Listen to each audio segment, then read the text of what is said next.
Hi, I'm Joanie Marks, and welcome to this new episode of Aha Moments with Joanie.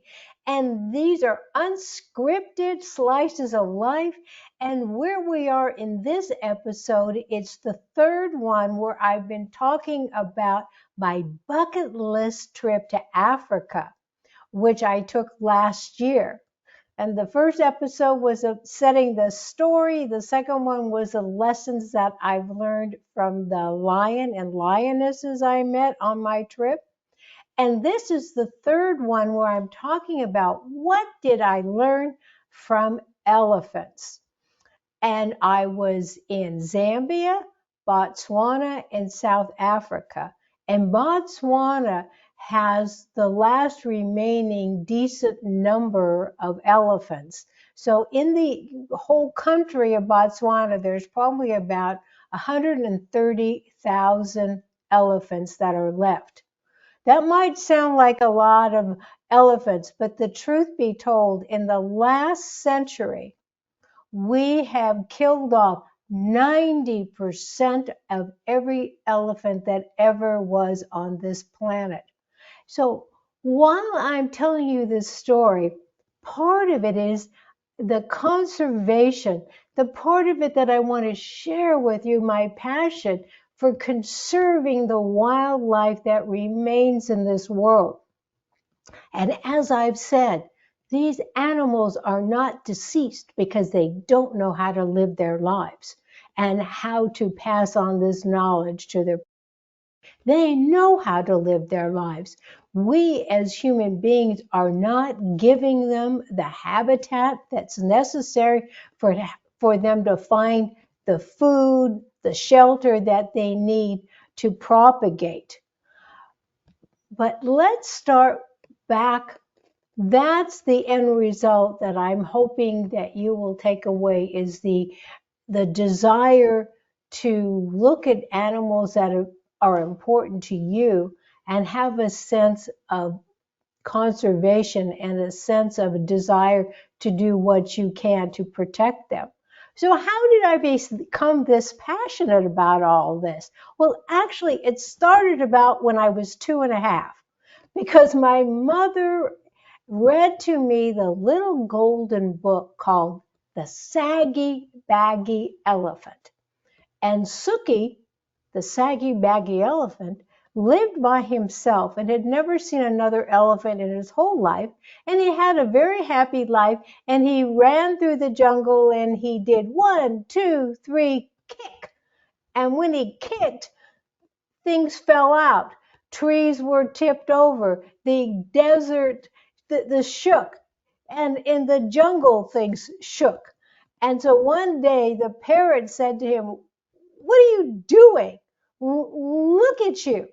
Look at the size of your nose and look how big your ears are and look how flappy and gray and flappy your skin is. And every time you kick, you're disrupting the jungle and you're tearing things up." And Suki didn't know that about himself. And then he started looking at all the other animals and seeing how sleek their skin was. And he tried to push his skin down so it would be flat. Well, it didn't happen. And he couldn't make his nose, his trunk smaller, and he couldn't make his ears smaller. And so he went and started hiding because he thought he looked so awful. While he was looking for a place just to hide away, he heard this 1, 2, 3 kick. And he looked out, and here was this whole line of elephants. And they found him and they said, "Oh, you're the most beautiful little elephant." So that's the story of how he realized that he was just perfect for who he was, which was an elephant. Then fast forward to kindergarten, and opposite where the sandbox was, on the wall, was this huge etching of an elephant in all its glory. And that just did it for me. I said, someday I'm going to have to see an elephant in real person where they live. And in 1974, That was the first trip as a very young person I took out of the country. And while I was there, I went to Tsavo National Park, which is in Kenya. And I was sitting uh, kind of outside in a semicircle. There were all these chairs, and then right in front of me was this really low wall, and then beyond that was just dirt, and further out they had a salt lick and some water to kind of attract some of the wild animals, so that we in the lodge could see them.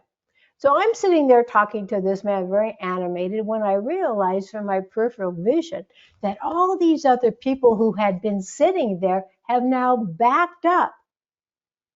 And no one is sitting there except this man who I'm talking to. And I look straight up, and standing not more than 6 feet in front of me is this male elephant. Now, elephants, when they're mature, which takes till they're about 35, 40 years old, they can grow to be 13 feet tall. And here is this elephant. He's staring at me. His ears are straight out. This is not a good sign. And I said to the man next to me, "Don't move." And I just sat there. I was frightened because I thought that elephant could wrap his trunk around me and good knows what's going to happen to me. So he stood there and he stood there, and then he exhaled. And out of his trunk, the exhale went right into my face. His breath went right into my face. And then he put his ears down and turned around and he left. So now, cut to just now when I went to Botswana and I'm seeing all of these elephants. That's the last area where there's about 130,000 elephants that are in the Chobe National Park. And I said to my driver, my game driver, I told him the story and I said, "What does that mean with the elephant blowing right in my face?" He said, "Oh, that's a good sign. That meant he liked you." So I have always liked elephants, and they like me. But I want to tell you how important they are, especially given the fact that 90% of them have been killed for their ivory.